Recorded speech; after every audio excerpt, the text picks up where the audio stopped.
Good तुम्हाला morning. बोला बोला. आवाज येतो. हा आता आपण आपला जो प्रश्न सध्या धगधगता आहे याच्यावर चर्चा करणार आहोत. तर आता जॉन सरांची वेगळी ओळख करून द्यायची काही गरज नाहीये, ते आपल्या मंचवर आहेतच आणि निर्भय जनमंचचे कार्यकर्ते, राष्ट्र सेवा दलाचे कार्यकर्ते आणि आपल्या परिसरामध्ये वेगवेगळी वैद्यकीय शिबिरं वगैरे घडवून आणण्यासाठी त्यांचा मोठा पुढाकार असतो हे आपल्या सर्वांना माहीत आहे. आता निर्भय जनमंचची जी भूमिका आहे आपल्या महापालिकेतील गावं वगळण्याच्या बाबतीत, ती मला वाटते तुम्ही मांडा प्रथम आणि नंतर मग आपण चर्चा करू त्याच्यावर. सुरू करू का? हा, नमस्कार सर्व विवेकी मित्र मंडळ. सध्याच्या परिस्थितीमध्ये शासनाने परत एकदा सूचना आणि हरकती मागितलेल्या आहेत. आपण सर्वांना हे सगळं आता वर्तमानपत्रातून म्हणा, व्हॉट्सअप, फेसबुक म्हणा, या सोशल मीडियावरून आपण सर्वांना माहिती पडलेलंच आहे. थोडीशी मी मागे जातो, पार्श्वभूमी आम्ही तुम्हाला सांगण्याचा प्रयत्न करतोय. 14 सप्टेंबर 2006 रोजी तत्कालीन मुख्यमंत्री विलासराव देशमुख यांनी 4 नगरपालिका व 53 गावे अशी मिळून एक वसई विरार शहर महानगरपालिका स्थापनासाठी अधिसूचना काढली. त्याला अगोदरची पार्श्वभूमी म्हणजे वसई विधानसभा मतदारसंघाची पुनर्रचना होऊन लोकसंख्येच्या प्रमाणानुसार वसई तालुक्याबाहेर आणखी काही गावं घेऊन आपल्याकडे एक आमदाराऐवजी 3 आमदार झाले आणि 2001 ची जी लोकसंख्येची घनता आहे त्या घनतेनुसार आपल्याकडे आमदाराची संख्या वाढली. ह्या संधीचा नेमका फायदा घेऊन 3 आमदार निवडून येऊ लागले माफियांचे आणि पुढे त्यांचं सरकार स्थापनेमध्ये त्याचा महत्वाचा भाग वाढला आणि म्हणूनच त्यांच्या सल्ल्याने म्हणा की त्यांनी मागितल्यामुळे म्हणा की महानगरपालिकेची अधिसूचना विलासराव देशमुख यांनी काढली. तेव्हा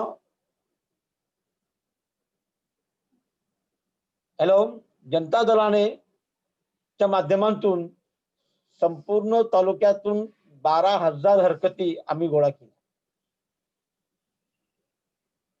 विशेष म्हणजे या संदर्भात पूर्णतः मदत केली त्यावेळेचे बाबूराव सामंत यांनी आपल्याला मदत केली. हरकती वगैरे कशा असाव्यात म्हणून, कसं कायद्याचा इथे संविधानाचा कसं इथे उल्लंघन झालेलं आहे ह्या पद्धतीने दर्शवून आपण हरकती जमवल्या लोकांकडून. जवळजवळ 12,000 हरकती गोळा झाल्या. याच्यामध्ये हरकती गोळा करण्यात आणि त्या ठाणे जिल्हाधिकाऱ्याकडे नेण्यात माझा सिंहाचा वाटा आहे, मी हे नमूद करू इच्छितो त्या ठिकाणी. त्यावेळेला विलास विचारे, मनोहर तुस्कानो, अन्य सगळेच कार्यकर्ते या सगळ्या कामामध्ये झोपलेले होते. केवळ हरकती देऊन आम्ही थांबलेलो नाहीये, तर 2 ऑक्टोबर 2006 रोजी मोर्चा सुद्धा काढला आणि प्रचंड असा तो मोर्चा झालेला होता. त्याच्या अगोदर या संधीचा जसं हे सगळं श्रेय समाजवादी मंडळींना मिळू लागलं हे दिसताच काँग्रेसवाले सुद्धा सक्रिय झाले आणि त्यांनी 1 ऑक्टोबरला अपशगुन करण्यासाठी मोर्चा काढलेला होता.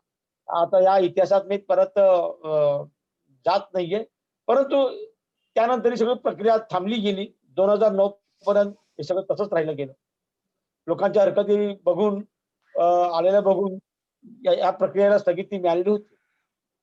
सुनावणी सुद्धा झालेली होती. त्यावेळेला BDO यांनी अगदी खोटं विधान करून सांगितलं की लोकांचा याला पाठिंबा आहे म्हणून, महानगरपालिकेला पाठिंबा आहे म्हणून. आणि असं झालं की निवडणूक झाल्या 2009 साली. बळीराम जाधव बळीवाचे निवडून आले आणि केंद्रातलं जे सरकार होतं त्यांना जास्तीत जास्त खासदारांच्या पाठिंब्याची आवश्यकता होती, कारण ते सरकार अल्पमतात होतं. तेव्हा पूर्ण बहुमत येण्यासाठी एक एक खासदारांचं महत्व त्यांना वाटत होतं. त्या एक मताच्या बदल्यासाठी महानगरपालिका आपल्याकडे आली. बळीराम जाधव निवडून आल्यामुळे त्यांच्या मतासाठी पुन्हा 3 जुलै 2000 रोजी आपल्याकडे महानगरपालिकेची अधिकृत स्थापनेची घोषणा केली. पुन्हा आंदोलन सुरू झालं. त्याच वेळेला MMRDA, CZMP, CRZ यासाठी सुद्धा वेगवेगळी यायला सुरुवात झाली आणि या सगळ्यांच्या विरोधात जनजागृती सभा झाल्या, रॅली झाली.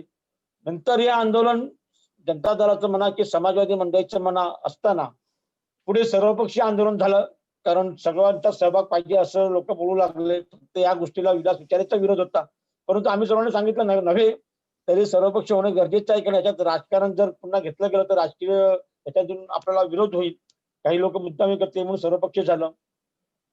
सर्वपक्षीय आंदोलन झाल्यानंतर विधानसभा निवडणुका आल्या. विधानसभा निवडणुकीमध्ये विवेक पंडित ज्या पद्धतीनं मुसंडी मारे सर्वपक्षामध्ये त्या पद्धतीने त्यांची उमेदवारी जाहीर झाली. त्याला अनेकांचा विरोधी होता, माझ्यासारख्यांचा विरोधी होता. ते निवडून आले आणि निवडून आल्यानंतर परत एकदा या विषयावर सुरुवात झाली. सरकारने 2009 साली जी महापालिका जाहीर केली त्याच्यामध्ये 53 गावे होती. परंतु या विरोधानंतर जे काही आंदोलन झाल्यानंतर सिंधू समिती कमिटी नेमली गेली एक सदस्यीय. कोकण आयुक्त तत्कालीन त्यांनी संपूर्ण तालुका फिरले. त्यांनी फिरून घेतलं. त्यांनी संपूर्ण तालुका त्यांनी माहिती घेतली आणि त्यांनी सरकारला 35 गावे वगळण्यासाठी सूचना केली. 53 गावापैकी 35 गावे त्यांनी वगळायची सूचना केली. आणि दरम्यान आपल्याकडे पहिल्या महानगरपालिकेची निवडणूक सुद्धा झाल्या आणि या महानगरपालिकेमधून या 35 गावामधून निवडून आलेले जे नगरसेवक होते ते महानगरपालिकेच्या विरोधात होते. हे सगळे विवेक पंडितच्या पक्षांतून निवडून आलेले ते नगरसेवक होते. परंतु सिंधू समितीच्या अहवालानुसार 35 गावे जरी वगळायचं ठरवलं असलं तरी शासनाने प्रत्यक्षात 2010 रोजी गावे वगळली. ती फक्त 29 गावच वगळलेली आहेत, हे लक्षात घ्या. 29 गावे वगळल्यानंतर तत्कालीन महापौर राजीव पाटील यांनी शासनाकडे पिटिशन दाखल केलं आणि पिटिशन मध्ये दाखल करताना त्यांनी सांगितलं की महानगरपालिका अस्तित्वात आहेत, नगरसेवक आहेत, सगळं काय व्यवस्थित चाललेलं आहे. असं असताना शासनाने ही जी अधिसूचना काढलेली आहे 29 गावे वगळायची, ही चुकीची आहे. तत्कालीन न्यायमूर्ती DK देशमुख यांनी निर्णय दिला की महापालिका अस्तित्वात आहे, नगरसेवक आहेत आणि नगरसेवक असल्यामुळे सगळं इथे शासनाला ही काही गावे वगळायची काही गरज नव्हती. त्यांनी या प्रक्रियेला स्थगिती दिली आणि त्या दिवसापासून पुन्हा एकदा ह्या सगळ्या तारखा पडत गेल्या आणि केस चालू राहिली. याच्यामध्ये महत्वाचा भाग मला इथे हे सांगायचं आहे की 29 गावे 29 गावे वगळल्यानंतर त्या गावातील नगरसेवकांची जबाबदारी होती की प्रथम त्यांनी राजीनामा देणं आणि महानगरपालिकेच्या मिटिंगला हजर न राहणं. दुर्दैवाने हे झालं नाही. महानगरपालिकेच्या मिटिंगमध्ये ते हजर राहिले. महानगरपालिकेच्या समर्थनार्थ जी त्या ठिकाणी मिटिंग झाली त्यावेळेला यांनी विरोध जरी दर्शविला तरी ते हजर असल्यामुळे त्यांचं म्हणणं विरोधात नोंदवलं गेलं आणि महानगरपालिकेचं समर्थन झालं आणि तोच मुद्दा पकडून न्यायाधीश DK देशमुख यांनी आपल्या निकालामध्ये तो दिला आणि त्याला स्थगिती दिली गेली. त्यावेळेला निर्भय जनमंच, विजय पाटील आम्ही मिळून त्यावेळेला इंटरव्ह्यूवर आम्ही जॉईन झालो. सुरुवातीला आम्हाला DK देशमुख यांनी इंटरव्ह्यू म्हणून दाखल केलं नाहीये, पण पुढे न्यायाधीश मोहता आणि यांनी आम्हाला इंटरव्ह्यू दाखल करून गेलं आणि आता घडीला न्यायालयामध्ये जी केस सुरू आहे त्याच्यामध्ये 4420/2011 त्याच्यामध्ये आम्ही जवळपास निर्भयचे 5 जण म्हणजे मी स्वतः, मनुवेल तुस्कानो, पायस मचाडो, सायमन गोन्साल्विस उमराळा ज्याला आपण बाबू म्हणून हाक मारतो, त्यानंतर पॅट्रिक फर्नांडिस असे 5 जण आम्ही निर्भयचे इंटरव्ह्यू म्हणून आहोत. अँटोनी फोर्स जिमी गोन्साल्विसचे सहकारी जिमी गोन्साल्विस त्यांच्याच माध्यमातून न्यायालयात आपल्या सोबत आहेत आणि विजय पाटील हे स्वतः न्यायालयामध्ये आपल्या बरोबर इंटर्नल म्हणून आहेत आणि विवेक पंडित स्वतः एक. एवढे आम्ही महानगरपालिकेच्या विरोधामध्ये इंटर्नल म्हणून आम्ही आतापर्यंत केस लढत आहोत.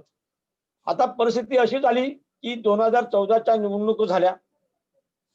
सरकारचं अगोदर प्रतिज्ञापत्र होतं, म्हणजे प्रतिज्ञा म्हणण्यापेक्षा अधिसूचना होती की गावे वगळलेली आहेत. त्याच्या आधारे केस सुरू होती. त्याच्या आधारे केस सरकारची जी भूमिका अशी असल्यामुळे तत्कालीन न्यायमूर्ती शरद बोबडे आज जे सर्वोच्च न्यायालयाचे मुख्य न्यायमूर्ती आहेत, त्यांनी अंतिम निकाल देण्याच्या याच्यामध्ये त्यांनी निर्णय ठेवलेला होता. दरम्यान विधानसभेच्या निवडणुका झाल्या. विधानसभेच्या निवडणुका झाल्यानंतर विवेक पंडितचा पराभव झाला.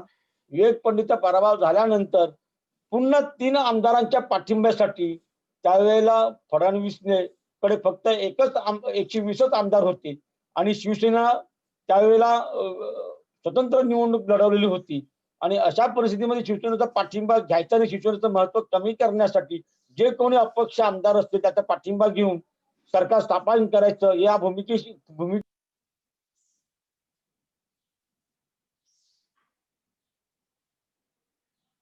आवाज कट झाला तुमचा. आवाज जॉन साहेब आवाज कट झाला तुमचा. सरकारची अशी भूमिका झाल्यामुळे आज करायचं काय असं आमच्या समोर प्रश्न निर्माण पडला आणि पुन्हा हा प्रश्न भिजत पडलेला आहे. दरम्यान तुम्ही कदाचित व्हिडिओ ऐकला असेल याचा जिमी गोन्साल्विसचा. त्याच्यात त्याने एक महत्वाचा विषय काढलेला होता की मेंटेनेबिलिटीचा विषय म्हणजे असा आहे की महानगरपालिकेला अर्ज जो काही पिटिशन दाखल केलेला आहे न्यायालयामध्ये तो फक्त आयुक्ताच्या सहीने करता येतो. तो कुठलाही निवडून आलेल्या लोकप्रतिनिधीच्या माध्यमातून करता येत नाही, कारण लोकप्रतिनिधी हा आज असतो उद्या नसतो. पण आयुक्त पदसिद्ध शासनाचं पद असल्यामुळे त्याच्याच नावानं त्याच्या सहीनं तो अर्ज करता येतो आणि हा कायदेशीर ही बाब आहे. ही जिमी गोन्साल्विसच्या लक्षात आली आणि त्या दृष्टीने ही लढाई पुन्हा सुरू झाली आणि ही लढाई सुरू करता करता आतापर्यंत लढाई सुरू होती. त्याच दरम्यानमध्ये मागच्या वेळेला म्हणजे विधानसभेच्या आपलं हे लॉकडाऊन व्हायच्या अगोदर आपले तत्कालीन न्यायमूर्ती गवई आता ते पुन्हा ते सुप्रीम कोर्टामध्ये गेलेले आहेत. त्यांनी जवळजवळ हेच सांगितलं की हा आम्ही रद्द करतो, तुम्ही अर्ज मागे घ्या आणि अशा परंतु ऑर्डर न झाल्यामुळे तो तसाच पडून राहिला. आता पुन्हा ती केस लागणार होती न्यायमूर्ती कासावाला समोर, परंतु त्यांनी सुनावणी सुरू केली होती, परंतु लॉकडाऊन सुरू झाल्यानंतर त्याला पुन्हा ब्रेक लागला गेलेला आहे. आता महानगरपालिकेची मुदत संपली, पुन्हा वॉर्ड रचना वगैरे या सगळ्या गोष्टी सुरू झाल्या. या सगळ्या गोष्टी सुरू झाल्यानंतर जिमी गोन्साल्विस आणि आम्ही विजय पाटील पुन्हा आम्ही ह्या प्रक्रियेला स्थगिती मिळण्यासाठी प्रयत्न सुरू केले. प्रथम आम्ही महानगरपालिकेमध्ये या निवडणुकीलाच हरकत घेतली, परंतु जे निवडणूक अधिकारी त्यांनी ती फेटाळली. म्हटलं हा तुमचा भाग आहे, सध्या तरी गावं आहेत महानगरपालिकेमध्ये आणि त्यानुसार जी काय प्रक्रिया आहे ती मी चालू करणार. म्हणून आम्ही पुन्हा एकदा न्यायालयात हा हे प्रकरण निवडणुकीची पार्श्वभूमिका घेऊन लॉकडाऊन सुद्धा तातडीची म्हणून न्यायालयासमोर आम्ही जिमी गोन्साल्विसने अँटनी फोचच्या माध्यमातून अर्ज दाखल केला आणि पुन्हा ही केस सुरू झाली. आता बोर्ड पुन्हा बदललं गेलं. न्यायाधीश सय्यद एकेकाळचे ते सहकारी होते न्यायालयामध्ये, खंडपीठामध्ये दुसरे होते, आता ते प्रथम झाले होते, कारण बरेचसे सिनियर न्यायमूर्ती इथे गेले, सुप्रीम कोर्टामध्ये गेले आणि त्यांच्याकडे केस आली. पण त्यांच्याकडे केस आल्यानंतर सर्व प्रकारच्या प्रक्रिया झालेल्या आहेत. मेंटेनेबिलिटीचा विषय सुद्धा आवश्यक. आता पुन्हा सरकार बदलल्यामुळे शिवसेनेने बरेच सहकार्य सध्या उद्धव साहेब ठाकरे यांनी बरेच सहकार्य करून जी आपल्याला आवश्यक आहे ती माहिती त्यांनी दिली, परंतु दरम्यानच्या काळामध्ये त्या पद्धतीने न होता मधल्या काळात जे शासनामध्ये जे असलेले अधिकारी आहेत, विशेषतः एक पाठक नावाचे, त्यांनी त्याच्यामध्ये बदल केला गेला आणि त्यांनी दिशाभूल करून आपल्याला हवं असं तसं ऍप्टिट्यूड न दिल्यामुळे पुन्हा ह्या सगळ्या हरकतीचा हा सगळा मुद्दा निघाला 3 महिन्याचा अवधी घेऊन. ही आजची परिस्थिती आहे. त्याच्यावरती अजून कोणाला काही विचारत असेल तर त्यांनी मला विचारलं तर बरं होईल. मी सगळा मागचा इतिहास सांगितला आणि आता कुठपर्यंत आपण आलेलो आहोत त्याची कल्पना दिली. आता आपले जे ऐकणारे आहेत श्रोते, यांच्यापैकी कोणाला काही शंका असेल त्यांनी अवश्य विचारा आणि चर्चा आपण पुढे सुरू ठेवू. आता तुम्हाला याच्यामध्ये होप्स किती वाटतात की गावं वगळली जातील काय? याच्यामध्ये होप्स आम्हाला 100% वाटतात. कारण मी सुरुवातीपासून 2011 पासून आज 2020 पर्यंत प्रत्येक सुनावणीला मी हजर स्वतः होतो. फक्त मधल्या काळात एकच सुनावणी मी मिस केलेली आहे. त्यावेळेला मी काश्मीरमध्ये माझ्या मुलाकडे गेलो होतो. तुस्कान साहेब पण माझ्या बरोबर होते आणि तेवढं ती एक केस वगळता प्रत्येक सुनावणीला मी हजर होतो आणि न्यायालयाची भूमिका जी आहे ती आतापर्यंत तरी सकारात्मक होती. परंतु आताच्या हा बोर्डला हा जो न्यायमूर्ती सय्यद आणि त्यांचे सहकारी दुसरे ते तेवढं सकारात्मक नाहीये हे दिसून आलेलं आहे. बाकीचं आता मी हे ऑफिशियल आपण रेकॉर्ड होत असल्यामुळे मला काही त्याच्यावर टिप्पणी करता जास्त येत नाहीये. सध्याची न्यायालयीन प्रक्रिया कशी चालते सुप्रीम कोर्टापासून मुंबई हायकोर्टापर्यंत हे आता आपल्याला माहितीच आहे. त्याच्यावर जास्त टिप्पणी करण्यात काही अर्थ नाहीये.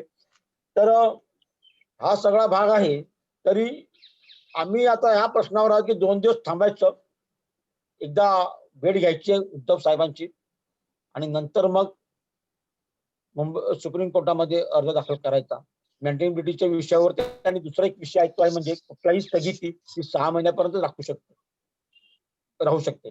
6 महिन्यानंतर त्यांना त्याच्यावरती त्यांना न्यायालयाला भूमिका घ्यावीच लागते. पण न्यायालय भूमिका घेत नाहीये. त्या दिवशी न्यायाधीश सय्यद समोर हे आर्ग्युमेंट सुरू होतं त्यावेळेला नीता कर्णिक नंतर नलावडे आणि संजीव पुनाळकर नव्याने वकील नेमलेले आहेत अँथनी फोचच्या नावाने. जिमी गोन्साल्विसने संजीव पुनाळकरची पार्श्वभूमी आपल्याला माहिती आहे. एक वकील म्हणून ते आज आपल्या बाजूने ते त्या ठिकाणी उभे आहेत. त्यांनी सगळी न्यायालयाच्या निदर्शनास आणलं की मेंटेनबिलिटीचा विषय त्यानंतर 6 महिन्यापर्यंत कुठलाही स्टे राहू शकतो. ह्या सगळ्या सुप्रीम कोर्टाचे जे निकाल आहेत किंवा निर्णय आहेत त्याचा त्यांनी उल्लेख केला. परंतु न्यायाधीश सय्यद असे म्हणाले की मेंटेनबिलिटी तुम्ही माझ्यासमोर काढू नका. आणि दुसरी गोष्ट अशी की हा प्रत्येक सुप्रीम कोर्टात आम्हाला बांधील नाही असं पण त्यांनी सांगितलं आणि आपल्याला उडून लावलेलं आहे न्यायाधीश सय्यद. तेव्हा आता मी या विषयावरती आता जे परिपत्रक शासनाचं निघालेलं आहे पुन्हा हरकत आणि सुनावणी यालाच आम्ही आव्हान करत आहोत आणि त्याचबरोबर मेंटेनबिलिटीचा विषय आणि सुप्रीम कोर्टाचा 6 महिन्याचा जो स्टेज आहे याच्यावर पुन्हा एकदा आम्ही सुप्रीम कोर्टात जाण्याचा विचारत आहोत. सुप्रीम कोर्टात किमान एक ते निकाल देतील किंवा ते पुन्हा या विषयावरती पूर्णतः दखल घेण्यासाठी मुंबई हायकोर्टाला निर्देश करतील असा आमचा कयास आहे आणि मग मात्र न्यायालयाला निर्णय घ्यावा लागेल असा आमचा अंदाज आहे.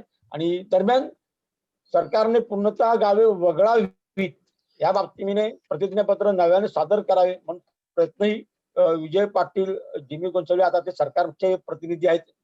प्रतिनिधी त्या माध्यमातून प्रयत्न करत आहेत आणि आम्ही त्यांच्याबरोबर निदान ह्या गोष्टीसाठी तरी त्यांना सहकार्य करायच्या भूमिकेतून आम्ही त्यांच्यासोबत आहोत.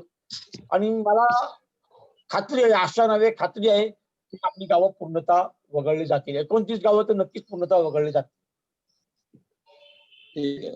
शीला मॅडम काय? मला थोडंसं विचारायचं होतं. म्हणजे मी आता सुरुवातीपासून पूर्ण नाही ऐकलं, 5-10 मिनिटं माझी गेली आहेत.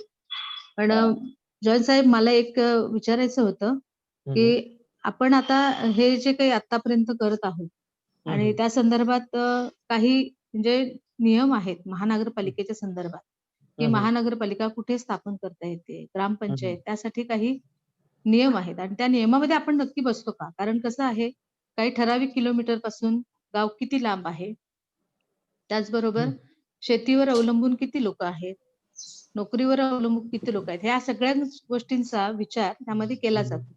मग आपला जो भाग आहे तो नक्की ह्या ग्रामपंचायतीसाठी त्या अटीमध्ये बसतो किंवा नाही? कारण ह्या सगळ्याचा जर विचार केला तर आपण ते सगळ्या नियमाचं उल्लंघन तसं केलेलं आहे. म्हणजे आपण तसं बघितलं तर महानगरपालिकेच्या म्हणजे महानगरपालिका स्थापन करण्याच्या दृष्टिकोनातनं म्हणजे आपण त्यामध्ये बसतो, त्या नियमामध्ये बसतो.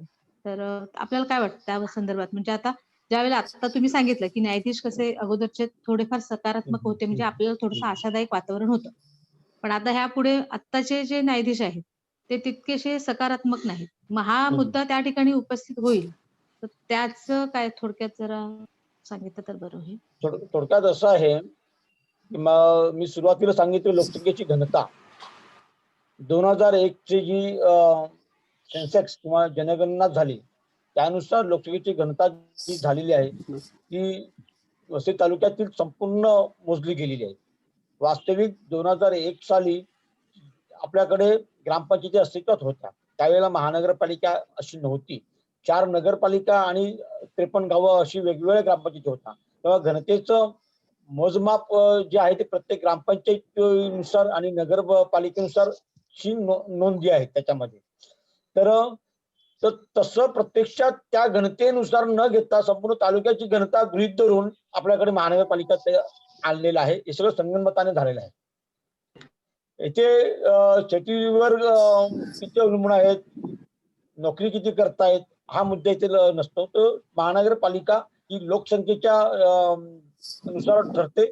लोकसंख्येच्या निकषानुसार प्रथम महानगरपालिका स्थापन होत नाहीये, तर ग्रामपंचायतीनंतर नगरपंचायत, नगरपरिषदा, नगरपालिका आणि नंतर मग काही नगरपालिका मिळून महानगरपालिका अशी एक प्रक्रिया आहे. हे सगळ्या प्रक्रिया डावलून शासनाने सरळ 53 गावं आणि 4 नगरपालिका घेऊन स्थापन केलेलं. याच्यामध्ये कुठल्या कायद्याचा उल्लेख झालेला आहे हे सगळं आपले मानुएल टुस्कानो यांनी जे आता नवीन पुस्तक छापलं त्याच्यामध्ये उल्लेख केलेला आहे. साधारण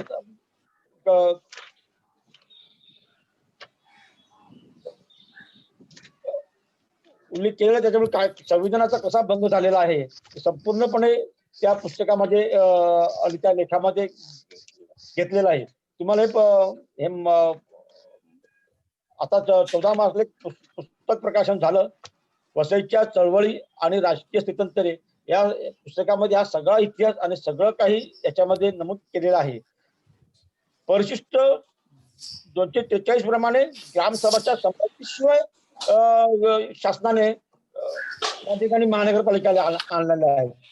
आणि त्यानंतर ज्या ग्रामसभा झालेल्या आहेत त्या ग्रामसभेमध्ये 53 गावापैकी 49 ग्रामपंचायतीने या महानगरपालिकेला विरोध केलेला आहे आणि हे सगळा विरोध डावलून त्यांनी महानगरपालिका स्थापन केलेली आहे. येथे मी नमूद करतो त्या ठिकाणी.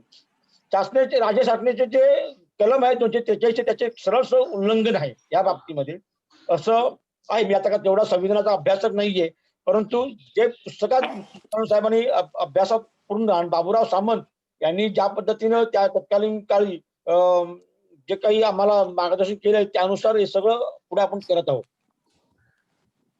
Hello sir. बोला. मी तुमचं आतापर्यंत ऐकत होतो आणि मला असं वाटतं तुम्ही असं सांगत आहात की जी महानगरपालिका स्थापन झाली ती चुकीच्या ग्राउंडवर स्थापन झाली. लोकसंख्येची त्यांची जी कंडिशन असते त्या फुलफिल तेव्हा झाल्या नव्हत्या आणि ग्रामपंचायतीचा विरोध होता. परंतु तुम्ही जो इंडेक्स पकडता तो 2001 चा इंडेक्स पकडता. आता समजा 2021 चं पुढच्या वर्षी येत आहे, आता 2021 मध्ये जी लोकसंख्या असणार आहे त्या पद्धतीने मग आपण एलिजिबल होऊ का महानगरपालिकेसाठी? मग कदाचित समजा आपण समजा आता तुम्ही गावं वगळली गेली तरी पूर्ण अपील केलं तर आपली लोकसंख्या तेवढी आहे का? एक गोष्ट लक्षात घ्या, जी काही लोकसंख्या 2011 ची लोकसंख्या जी आहे जी सेन्सेक्सनुसार ती संपूर्ण वसई तालुक्याची लोकसंख्या जवळजवळ 17 ते 18 लाख अशी नमूद केलेली आहे संपूर्ण वसई तालुक्यातील. आणि आज मितीला ही लोकसंख्या 25 लाखाच्या मध्ये आहे असं माझं स्वतःचं मत आहे. अजून सेन्सेक्स 2021 साली होईल. मुद्दा इथे असा आहे की ही जी लोकसंख्या जी झालेली आहे ती कृत्रिम लोकसंख्या वाढ झालेली आहे. ती म्हणजे वसाहती निर्माण झाल्या, बाहेरची लोक झाल्या, इथे आले ते आहेत. परंतु प्रत्यक्षात ज्या ठिकाणी ग्रामपंचायती आहेत त्या ठिकाणी या लोकसंख्येची वाढ तशी कमी आहे. त्याच्यामध्ये नॅशनल ग्रोथ आहे, नैसर्गिक लोकसंख्येच्या नुसार झालेली आहे. आणि आता तर हम दो हमारे दो या नियमानुसार याला कुठेतरी स्थिरता आलेली आहे. काही ठिकाणी इमारती झाल्यात, काही ठिकाणी लोक आकाशी सारख्या किंवा बोरिंग सारख्या ठिकाणी झालेल्या आहेत. तर ती गावं ऑलरेडी त्यांनी घेतलेली आहेत महानगरपालिकेमध्ये. पण जे 29 गावामध्ये जे आहेत त्याच्यामध्ये तेवढं ग्रोथ नाहीये, तेवढं लोकसंख्येचा ग्रोथ नाहीये. त्याला तो जेवढा त्याच्यात जास्त वाढ नसणार असं आता सेन्सेक्सनुसार प्रत्येक ग्रामपंचायतीमध्ये किती वाढ झाली आपल्याला आकडेवारी मिळाली तर आपण सांगता येईल.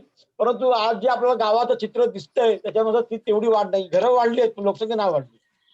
आता परिस्थिती अशी आहे की 4 कुटुंबाचं एक घर असं आपण जवळजवळ समीकरण धरतोय. परंतु तेवढं घरं वाढली पण लोकसंख्या मात्र तेवढीच आहे असं मला वाटतं. वाढ झाली असेल तर फार फार तर 10 ते 15% इतकीच असेल. परंतु जी प्रचंड प्रमाणात लोकसंख्या वाढ झाली ती शहरी पट्ट्यात झालेली आहे. 4 नगरपालिका ज्या पूर्वीच्या होत्या त्या ठिकाणी आणि जे काही त्याला लागून जे काही गावं होती उदाहरणार्थ उंबराळा, त्यानंतर आगाशी, बोळिंज आणि वसईला त्या ठिकाणी सांडोर आणि पुढे अशा अनेक जी गावं आहेत अशा ठिकाणी घरपट्टी नाही लोकसंख्या त्या ठिकाणी वाढलेल्या आहेत असं मला वाटतं. पण आपल्या 29 गावामध्ये तेवढं नाहीये. तेव्हा तर 29 गावातली लोकसंख्या जर मोजली गेली आजही तर ती ग्रामपंचायतीत असायला पाहिजेत असं मला वाटतं. म्हणजे तुमच्या हिशोबाने 53 पैकी आता 53चा आकडाच आता बाजूला आहे, आपल्याला फक्त 29 गावावरच फोकस करता येईल. 29 आणि सिंधू समितीने जे 35 गाव म्हटलेली होती वगळाव्याची. Okay okay. हा त्याने ते कोण विभाग आयुक्त होते ते त्यांनी तत्कालीन तो निर्णय दिलेला आहे 35 गाव वगळण्याचा. आपण 29 नावाचा शासनाने पुन्हा अधिसूचना काढल्यामुळे न्यायालयात केस 29 गावासाठी आहे. परंतु आपण शासनाने 35 गाव वगळा सांगितल्याप्रमाणे आणि त्या पद्धतीने तसं म्हटलेलं आहे. सर मला लागून असा प्रश्न होता, समजा ही गावं वगळली गेली तर मग ह्यामध्ये काय नगर परिषद होईल की परत ग्रामपंचायत होईल, कसं काय होईल? मुद्दा असा आहे की आपण शासनात म्हणतो की 2011च्या परिस्थिती तुम्ही कायम ठेवा. 2011च्या परिस्थितीमध्ये ग्रामपंचायती होत्या. एकदा ग्रामपंचायती पुनर्स्थापना झाली की मग पुन्हा त्याचा आढावा घेता येईल की नगरपालिका लोकसंख्ये सेन्सेक्सनुसार की जे लोकसंख्या किती वाढली त्यानुसार की ग्रामपंचायत ठेवायच्या की नगरपंचायत करायची की नगरपालिका करायची की नगर परिषद करायची ही पुढची भूमिका आपण घेऊ शकतो. परंतु पहिले हे महानगरपालिकातून गावे वगळणे महत्वाचं आहे. म्हणजे परत म्हणजे पहिल्यासारखी परिस्थिती परत निर्माण करून मग त्यानंतर परत पुढे जातील असं तुम्ही सांगता. Yes yes. फ्रान्सिस काय प्रश्न आहे तुझा? फ्रान्सिस आमचे सहकारीच आहेत निर्भयचे. ते कार्याध्यक्ष निर्भयचे. काय सांगायचं असेल तर सांगा. फ्रान्सिस डाबरे निर्भयचे कार्याध्यक्ष आहेत. आता मी फक्त निर्भयचा कार्यकर्ता आहे. आता या भूमिकेमध्ये पहिल्यापासून मी असल्यामुळे मी तुमच्या समोर बोलतोय. परंतु तसं ते कार्याध्यक्ष आहेत निर्भयचे. आता आणखी कोणाला काय प्रश्न विचारायचे? हॅलो, बोला. हा बोला. मला विचारायचं आहे की ग्रामपंचायती अस्तित्वात आल्यास तर आपलं किती फायदे किती तोटे किती हे जर आम्हाला समजून सांगितलं बरं. तुम्हाला तोटा कशात वाटतो हे प्रथम मला सांगा, फायदे नंतर बोलतो. आता बऱ्यापैकी सुविधा चालू आहेत, मग तशा नगरपालिकेकडनं मिळतात, आपले स्वच्छता वगैरे जे चाललंय आणि ग्रामपंचायतीकडनं आपण अनुभवलाय अगोदर, आणि त्यानंतर अनधिकृत बांधकाम वगैरे ही जी गोष्टी आहेत त्या सुद्धा बऱ्यापैकी तेव्हा जास्त बोकाळलेले असं वाटतं मला ग्रामपंचायतीचे. माझं मत असं आहे की महानगरपालिका स्थापन झाल्यानंतर ग्रामपंचायतीच्या अनधिकृत बांधकामाला अधिक वेग आलेला आहे. ओके. अनधिकृत बांधकामाचा आवाज गेला. आवाज नाहीये. आवाज बांधकाम अनधिकृत तर जे बांधकाम आहेत त्याला पाठिंबा नक्की कोण देतोय हे महत्वाचं आहे. तुम्ही कोणाला निवडून दिलाय त्याच्यावरती अवलंबून आहे. अनधिकृत म्हटल्यानंतर अनधिकृतच आहेत ते त्याला अनधिकृत बांधकाम तोडली पाहिजेत. म्हणजे तोडत का नाही वेळेवरती? मग ग्रामपंचायत असो, नगर परिषद असो की महानगरपालिका असो, त्यासाठी गैर लागू या ठिकाणी. जॉन, एक गोष्ट इथे एक गोष्ट सांगायला आपल्याला आवडेल की म्हणून मनुएल तुस्को जेव्हा सरपंच होते तेव्हा त्यांनी अनधिकृत बांधकामाविरुद्ध सुप्रीम कोर्टापर्यंत गेले होते, हे सुद्धा तिथे जरा व्यवस्थित सांगतात. म्हणजे ग्रामपंचायतीचे जे फायदे काय आहेत ते आपल्याला त्यांना म्हणजे लक्षात येईल. लोक 29 गावे का वगळायची, तर नुसत्या कचऱ्याच्या कुंड्या आल्या म्हणजे सुधारणा झाली असं नव्हे. पण आता जर त्या लोकांनी अजूनपर्यंत टॅक्सेस, उदाहरणार्थ टॅक्स हा आज आपल्याला फायदे न देता शहरी लोकांच्या फायद्यासाठी जर उद्या घरांचे टॅक्सेस वाढवले आणि जर ते स्क्वेअर फूट प्रमाणे केले, तर आपल्या बंगल्याची कॉस्ट आणि एकंदरीत जर हिशोब केला त्याचे टॅक्स किती येतील ते सुद्धा तुम्हाला बघायला लागेल. आता याचा अर्थ टॅक्स न देता आपण काय करणार आहोत का? पण ग्रामपंचायत बोलल्यानंतर तिथे हे कसं ऍज अ होल होतं. इथे कसं होतं, समजा माझी ग्रामपंचायत आहे, जर समजा त्या पद्धतीची जर गावातली लोक जर सक्षम असली, त्यांनी जर त्या पद्धतीने कार्य करायचं, आता जॉन म्हणाले तसे की कोण पंचायतीवरती निवडून येतो ह्याच्यावरती बरचसं काही अवलंबून आहे. जर चांगली माणसं निवडून गेली आणि कमी पैशात सुद्धा चांगलं काम आपण करू शकतो, कारण आपल्याकडे जे खर्च आहेत, प्रशासकीय खर्च आहेत, ते फार कमी येणार आहेत. आणि ग्रामपंचायतीचे फायदे असे आहेत की आपण गावातल्या बाहेरच्या लोकांना बिल्डिंग वगैरे बांधण्यासाठी उद्या ह्या नगरपालिकेमुळे कोणतंही बांधकाम होऊ शकतं आणि ते त्यांच्या मर्जीप्रमाणे होतं. इथे गावातल्या लोकांच्या मर्जीप्रमाणे होणार आहे. हा, असं मला नमूद करायचं आहे. बोला. फ्रान्सिसने सांगितलं ते खरोखर आहे. मी म्हणजे कसं आहे, मनोज तुष्काळ सहकारी असल्यामुळे आणि अगदी रायगड असल्यामुळे मला डायरेक्ट असं मी स्तुती करत गेलो, बोलत गेलो, तर तुम्हाला वाटतं बघा हा आपल्याच माणसाची लाल करतो असं होईल. परंतु तुम्हाला मी एकच सांगू इच्छितो या ठिकाणी की तुस्कानो साहेब सरपंच झाल्यानंतर त्यांनी प्रत्येक गावामध्ये जे खडीचे रस्ते होते, ते मातीचे रस्ते होते, त्या ठिकाणी डांबरीकरण केलं. प्रत्येक गावागावामध्ये डांबरीकरण झालं. त्यानंतर कचरा उचलण्यासाठी त्यावेळेला ते 5 व्हीलरची रिक्षा आहे ना मोठी, ती रिक्षा फिरायला लागली, कचरा गोळा करायला लागली आणि गटारं वगैरे कामं सुरू केली होती. जवळजवळ 10 वर्ष त्यांनी ते काम केलेलं आहे. म्हणजे स्थानिक स्वराज्य संस्थेची कामच आहेत मुळात. रस्ते, गटारे, दिवाबत्ती, कचरा उचलणं आणि स्वच्छता राखणं.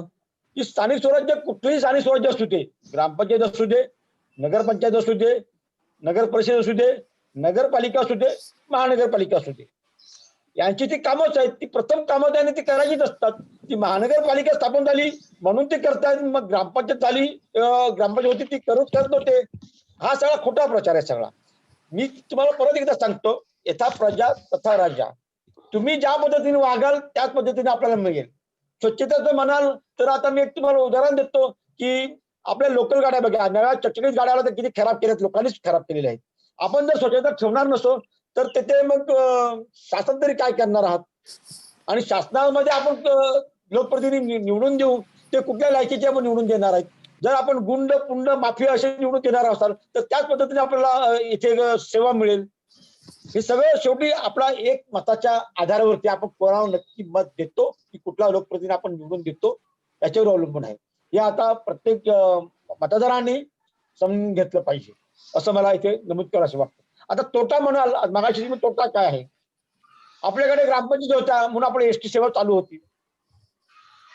एसटी म्हणजे आपल्याकडे आता निर्मळला म्हणा, भुईगावला म्हणा, निर्मळला म्हणा, माझ्या मतानुसार पीक अवर मध्ये नाही म्हटलं तरी 15 मिनिटाच्या फ्रिक्वेन्सीनं बस सेवा एसटी आपली चालू होती. कधी रानगाव पासून, पाली पासून सगळीकडे बस आपल्या Vasai station, Virar station, Narayanpura station या ठिकाणून बसेस आपल्या खेड्यापाड्यात आपल्या सगळी समुद्र किनारी जात होत्या. संध्याकाळी पुन्हा पीक अवर मध्ये या बस आपल्याला होत्या. काही तांत्रिक अडचणी होत्या, त्याच्याविषयी आपण नेहमी संघर्ष करत असतो, ती आपल्याला संधी होती. परंतु शासनाची ती असलेली एसटी सेवा महानगरपालिका आल्यानंतर शासनाने सांगितलं की महानगरपालिका आता ही जबाबदारी महानगरपालिकेकडे गेली. तेव्हा ग्रामपंचायतीकडे ही जबाबदारी नव्हती. महानगरपालिकेने काय केलं, स्वतः स्थापन करू शकत नाही. आम्ही आता परवाच्या दिवशी आपले महानगरपालिकेचे आयुक्त गंगाधरण डी यांच्याशी आम्ही चर्चा केली. त्यामुळे महानगरपालिकेची तेवढं बजेट नाहीये की स्वतःची अशी महानगरपालिका सुरू करावी, म्हणून कंत्राटी बस सेवा सुरू केली आहे. जर महानगरपालिकेची तेवढी आवाज गेला तर मग या तुम्ही आम्हाला या ठिकाणी महानगरपालिका क्षेत्र कशाला? आज तुम्ही बघत आहात संपूर्ण देशभर म्हणा, ज्या काही स्टेट ट्रान्सपोर्ट आहेत, ज्या काही महानगरपालिकेच्या बस सेवा आहेत त्या सुरू आहेत. लॉकडाऊन नंतर या काही प्रमाणात सुरू झाल्या, सुरू झाल्या. जीएसटी पण सुरू झालेली आहे. तिथे पुढे ठाण्यामध्ये सुरू झाली, पुण्यामध्ये सुरू झाली, परंतु आपल्या वसई विरारमध्ये बस सेवा पूर्णतः ठप्प आहे, बंद आहे. का ठप्प आहे? कारण तो कंत्राटदार पळाला. जो भगीरथी ट्रान्सपोर्ट जो कंत्राटदार तो पळून गेला. आता म्हणे पुन्हा ते प्रोसिजर नव्याने सुरू करतायत. कुणीतरी आता नवीन कुणीतरी जबाबदारी घेतलेली आहे, तो पुन्हा येतोय. 1 डिसेंबर पासून ते पुन्हा बस सेवा सुरू करतायत. तोपर्यंत आपली गैरसोय झालीच ना. बरं तो एक तो कशी सेवा देईल ते आपल्याला माहितीच नाहीये. पुन्हा तो राहील का? हे पण आपल्या समोर प्रश्न आहे. तो पण पुन्हा पळून जाण्याची शक्यता आहे. महानगरपालिकेला आम्ही सांगितलं की तुम्ही ह्या सगळ्या गोष्टी आहेत, तर ते म्हणतात त्याला आम्ही काय करू शकतो? हा राजकीय निर्णय आहे. गंगाधर हतबल आहेत ते म्हणजे मी काय करू शकतो? राजकीय निर्णय आहे. ह्या सगळ्या गोष्टी त्याच्यामध्ये आहेत सगळ्या. तेव्हा ह्या सगळ्या गोष्टी आपला तोटा झाला की फायदा झाला हे आपणच विचार करावा. कचरा उचलतो जातो म्हणून महानगरपालिका हवी आहे, दिवाबत्ती करतो म्हणून महानगरपालिका हवी आहे. हे सगळे मुद्दे लागू आहेत. या सुविधा अगोदर पासून होत्या, त्या प्रमाणात त्या सुरू करत होत्या. आणि मी तर म्हणतो की ग्रामपंचायत आल्यानंतर जर तुम्ही लोक चांगले प्रतिनिधी निवडून दिलेत तर मग त्या सुविधा पुन्हा आपणच आपल्या पद्धतीने राबवू शकतो. प्रत्येक नागरिक जागरूक असला तर स्ट्रीट लाईट, रस्ते, वीज, पाणी हे ग्रामपंचायत लेवलवरची जी कामं आपल्याला पाहिजेत ती आपल्याला मिळू शकतात. आणि शासनाचा निधी सुद्धा मिळतो. इथे व्हॉट्सअपवरती, फेसबुकवरती काही लोक अपप्रचार करतात, महानगरपालिका अमुक पैसे देते, अमुक पैसे येते, विद्वान पैसे येते. हे सगळं शासनाचा असा निधी असतो, तिथे वाटप करत असतात. हे यांच्या खिशातून कोणी देत नाही. उलट जे आज 10 वर्ष आपण बघितलेले आहेत महानगरपालिका स्थापन झाल्यानंतर प्रत्येक नवसेवक कसा शीट झालेला आहे, कसा श्रीमंत झालेला आहे, त्यांच्याकडे काय होतं आज ते काय आहेत ते आपण स्वतः बघा या ठिकाणी. काल परवापर्यंत शाळा मास्तर असलेले नगरसेवक 4 व्हीलर घेऊन फिरायला लागलेत. बघा तुम्ही, साधी पाणी योजना सुद्धा आपल्याला महानगरपालिकेने दिलेली नाहीये. आपल्याला माहिती आहे की 2010 साली 2010 साली जीवन प्राधिकार योजनेतून पाणी योजना आली शासनाची. मोठ्या याच्यातून उत्साहाने सगळीकडे उद्घाटन झाली. त्यावेळेला तत्कालीन मंत्री, आताचे उपमुख्यमंत्री अजितदादा पवार, हितेंद्र ठाकूर या सगळ्यांनी संपूर्ण तालुक्यात फिरले, ते भाषणबाजी केली. जीवन प्राधिकार योजना सुरू झाली, पाणी येणार म्हणून सांगितलं. आज ती पाणी योजना संपूर्णतः सडून गेलेली आहे. एक थेंब सुद्धा आपल्याला त्याच्यातून पाणी मिळालं नाही. माझ्या घरातून पाईपलाईन फुटली गेली पाईपलाईन. संपूर्ण योजना आपलेच पैसे फुकट गेले. हॅलो, घरपट्टी पाहिजे विद्यासाठी पण आहे, पैसे कोणाचे फुकट गेले सगळे आपलेच सगळे. हॅलो सर, दिलं नाही. आणि आता जी पाईपलाईन टाकायला सुरुवात केलेली आहे ती आणि स्वतःहून सुरू केली का? तर नाही. तर मुंबई हायकोर्टामध्ये आपल्याच विभागातील राजकुमार चोरगे यांनी याचिका दाखल केली, आम्हाला पाणी दिलं जात नाही म्हणून. त्या याचिकेला नुसार मुंबई हायकोर्टाने आदेश दिलेत म्हणून ही पाईपलाईन टाकली जात आहेत. कुठल्याही महानगरपालिकेच्या जे नगरसेवक आहेत त्यांनी दिली नाही. आपल्याकडचे नगरसेवक फक्त गटार बांधण्यासाठी, स्वतःला कार्यसम्राट बनण्यासाठी गुंतलेले आहेत आणि त्याच्यातून मर्यादा खाण्याचे गुंतलेले आहेत. परंतु पाणी आपल्याला न मिळावं ही शहर पट्ट्याचे नगरसेवकाची इच्छा कर, त्यांनाच पाणी कमी पडतं. हॅलो सर, पाणी कमी पडतं, त्यामुळे आपल्याला पाणी न मिळावं, आपण विरोधात पाणी प्यावं ही त्यांची भूमिका आहे. त्यामुळे आपल्याला आज जी पाईपलाईन सुरू झाली आहे ना, ती मुंबई हायकोर्टाच्या निर्देशानुसार, त्यांनी दिलेल्या आदेशानुसार सुरू आहे. महानगरपालिकेमध्ये ठराव पास करून आपल्याला पाणी योजना पास झालेली नाही. हे तुम्हाला सांगतो. हा फायदा की तोटा, बस तुम्हाला सांगितलं, हा फायदा की तोटा हे बघा तुम्ही. हा सर, त्यासाठी मला तर हा प्रश्न जो विचारला गेला होता तो पुन्हा एकदा फ्रेम करू दे. प्रश्न असा होता की गाव सरपंच म्हणजे ग्रामपंचायत असण्याचे फायदा जास्त, तोटे काय असतात आणि नगरपंचायत असण्याचे. हा प्रश्न तुम्हाला रिफ्रेम करून विचारतो की तुम्ही जसं सांगितलं, जर चांगली माणसं आपण निवडून दिली तर चांगली कार्य करतात. आता तुम्ही तुस्कानो साहेबांचं उदाहरण दिलं. समजा तुस्कानो साहेब सरपंच असले तर चांगले कार्य करू शकत असते, की समजा ते महापौर असते ते अधिक चांगलं कार्य करू शकले असते, असा प्रश्न विचारला गेला तर तुम्ही उत्तर काय द्या? नाही जॉन मी बोलतो.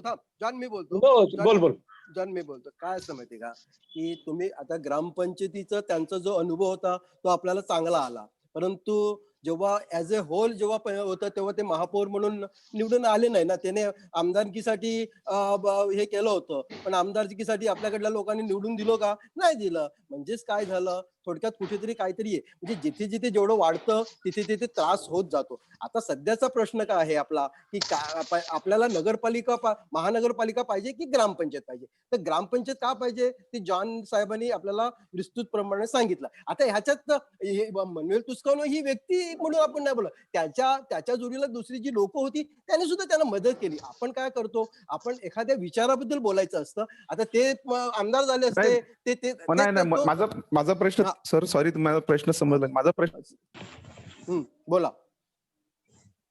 माणसं पंचायतीमध्ये चांगल्या प्रकारे अधिक काम करू शकतील की महानगरपालिकेमध्ये अधिक चांगल्या प्रकारे काम करू शकतील, असा माझा प्रश्न. मी पर्टिक्युलर व्यक्तीचं फक्त उदाहरण दिलं.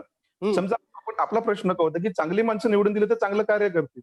तर चांगली माणसं जर आपण निवडून दिली तर ते महानगरपालिकेत अधिक प्रभावीपणे काम करू शकतील की ग्रामपंचायतीमध्ये अधिक प्रभावीपणे? मुळात हा प्रश्नच बरोबर नाहीये. कारण आता आपण सध्याच्या घडीला महानगरपालिका आणि ग्रामपंचायत, आता महानगरपालिका असल्याने काय तोटे असतात आणि महानगरपालिका नसताना काय फायदे असतात ह्याचा झाला. जे शहरातली जी लोक राहतात म्हणजे विदिन 2.5-3 किलोमीटर मध्ये जे घनता ज्यांची जास्त आहे तिथे जी लोक राहतात त्यांना महानगरपालिकाच पाहिजे, तिथे ग्रामपंचायत चालणार नाही. परंतु आपली जी गावं आहेत इथे आपण फक्त बंगले आहेत, माणसं फार कमी आहेत जॉनने सांगितलं त्याप्रमाणे. तर आपल्याला सध्या महानगरपालिकेची गरज नाहीये. कारण आपल्याला आपली जी हिरवळ, आपले जे काही कायदे कानून आहेत ते ग्रामपंचायतीचे एक ग्रामसेवेचे आहेत. तिथे आपण आपल्या मर्जीप्रमाणे कारभार चालू शकतो शासनाच्या नियमाप्रमाणे. पण महानगरपालिकेचे नियम वेगळे आहेत. ते इथे जर गावात लागू केले, तर आपल्याला तोटा होण्याचं प्रमाण जास्ती आहे, असं त्याचा अर्थ होतो. ओके, मुद्दा समजला. Very good, thank you.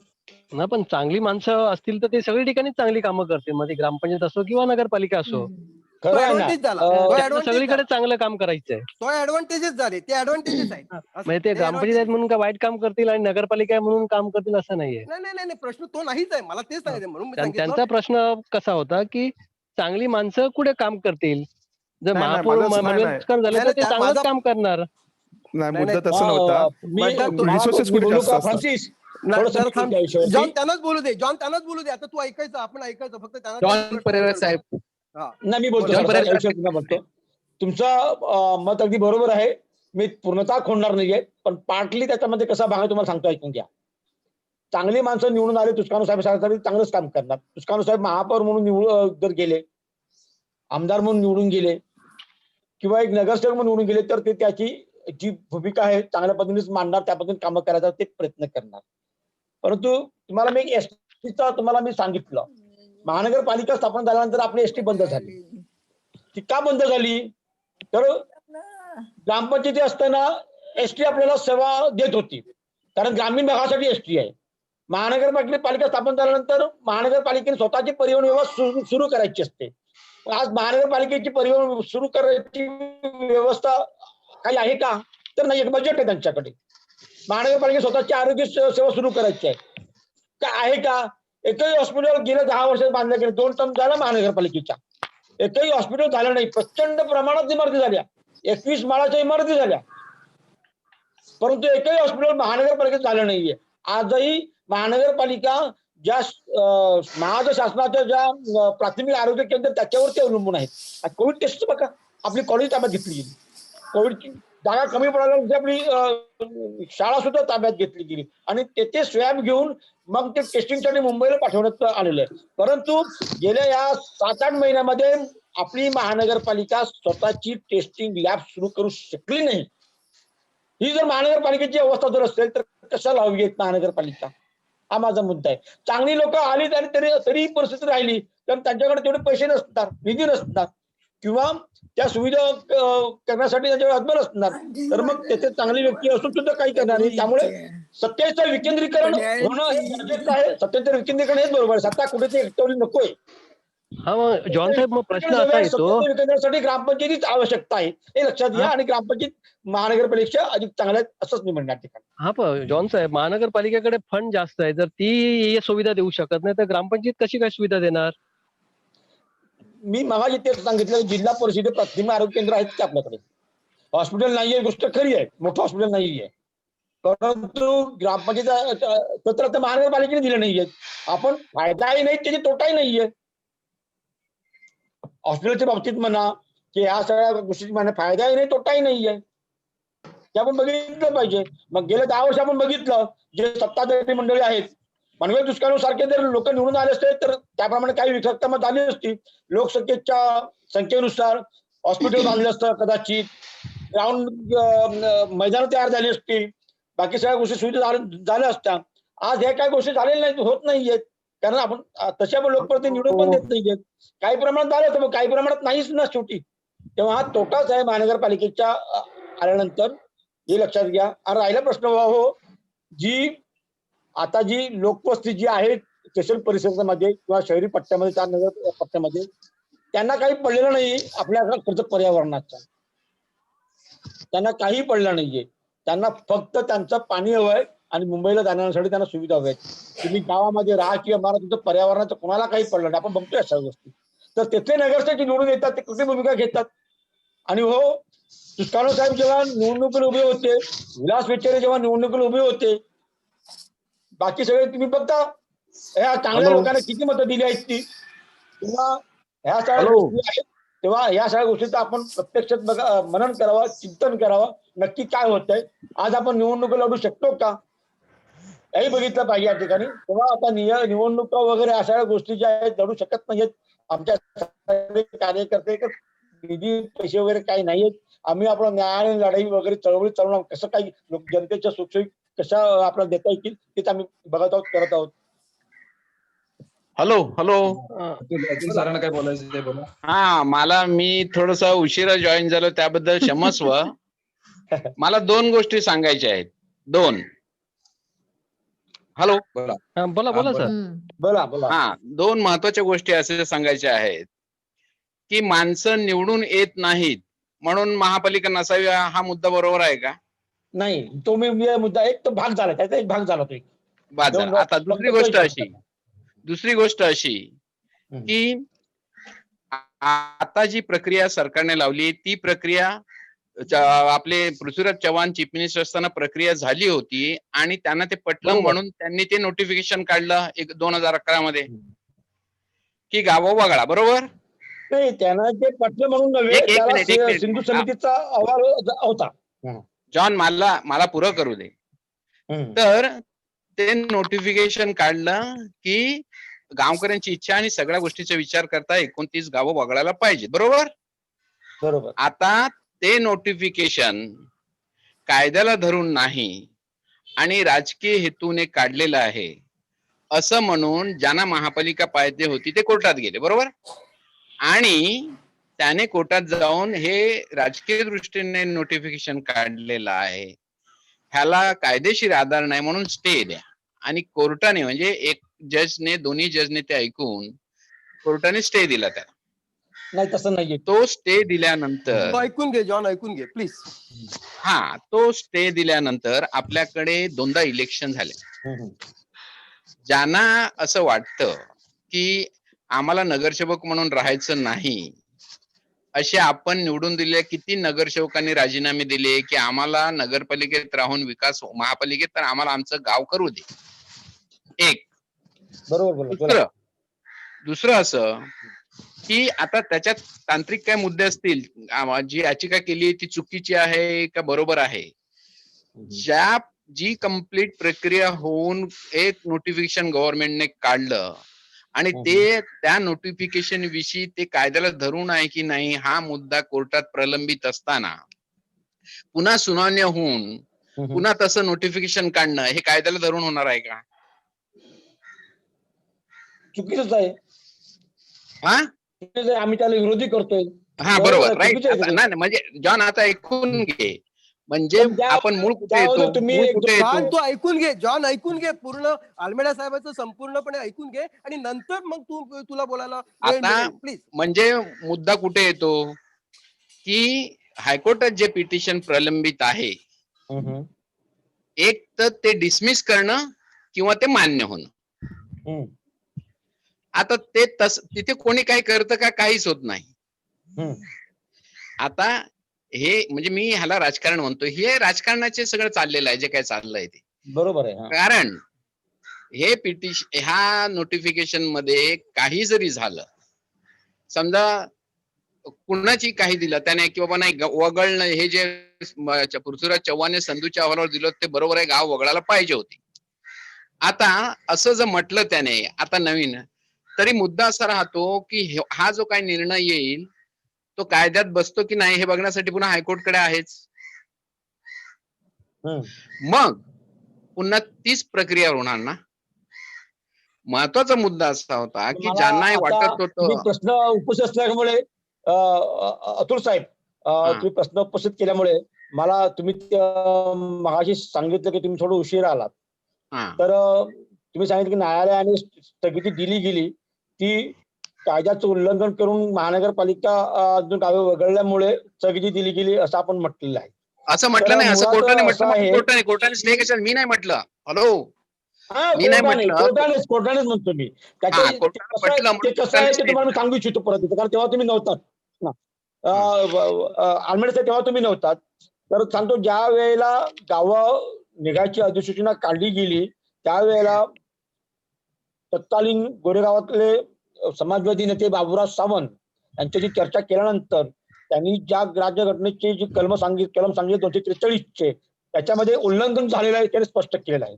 तेव्हा महानगरपालिकेची अधिसूचना कशी चुकीची होती त्या राज्यघटनेचे कलम एक मिनिट म्हणजे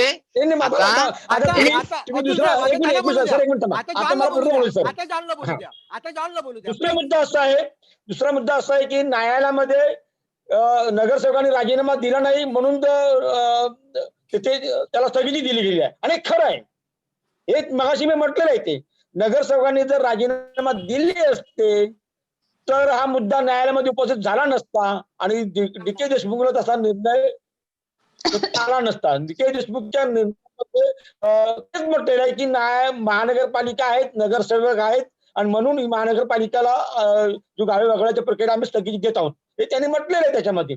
तो मुद्दा मी मग सांगितले नगरसेवक राजीनामा द्यायला पाहिजे होती. ही चूक आहे, ही गोष्ट खरी आहे. आता तुमचं झालं पब सावंतचं जे सावंतचं सांगितलं ते सांगतो. पब सावंतने काय सांगितलं होतं की 3 जुलैला जे नोटिफिकेशन काढलं म्हणजे 12 वर्ष अगोदर ते नोटिफिकेशन चुकीचं होतं. 14 सप्टेंबर 2006 3 जुलै 2009 ती महानगरपालिका स्थापनेची आहे. ती महानगरपालिका स्थापनेची आहे. नाही याच्यात 3 अधिसूचना निघाल्या आहेत. पहिली अधिसूचना मला एक सांगा काढलेलं होतं. ठीक आहे, मला काय बोलायचं नाही. ठीक आहे, तुम्ही समजून घ्या. महापालिकेची अधिसूचना कधी आली? महापालिकेची पहिली अधिसूचना लोकांसमोर सूचना हरकतीसाठी 14 सप्टेंबर 2006 रोजी तत्कालीन मुख्यमंत्री विलासराव देशमुख यांनी काढली. एक मिनिट, तुम्ही तिथे जाऊ नका ना. मी सांगतो महापालिका झाली त्या सगळ्या हरकती घेऊन ही अधिसूचना कधी आली? 3 जुलैला काढली. ते बरोबर आहे. बरोबर, राईट. आता 3 जुलैला ती अधिसूचना आल्यानंतर महापालिका त्यावेळेला विलास विचार वगैरे जिवंत होते. बरोबर. आणि माझ्या बरोबर जेव्हा मीटिंग झाली मी त्यांना स्पष्ट सांगितलं होतं सप्टेंबर मध्ये की तुम्ही ही जी अधिसूचना आहे ही चॅलेंज करा, कारण ही अधिसूचना जे सामंत सांगू त्या अर्थाने घटनेच्या आणि ग्रामपंचायतीची अमेंडमेंट 89 त्याच्या बरोबर विरुद्ध जाते. पण त्यावेळेला तुम्ही राजकीय पक्ष जे कोणी असतील त्यांनी असं ठरलं. दुर्दैवाने 6 महिन्याच्या आत विलास विचारे गेले.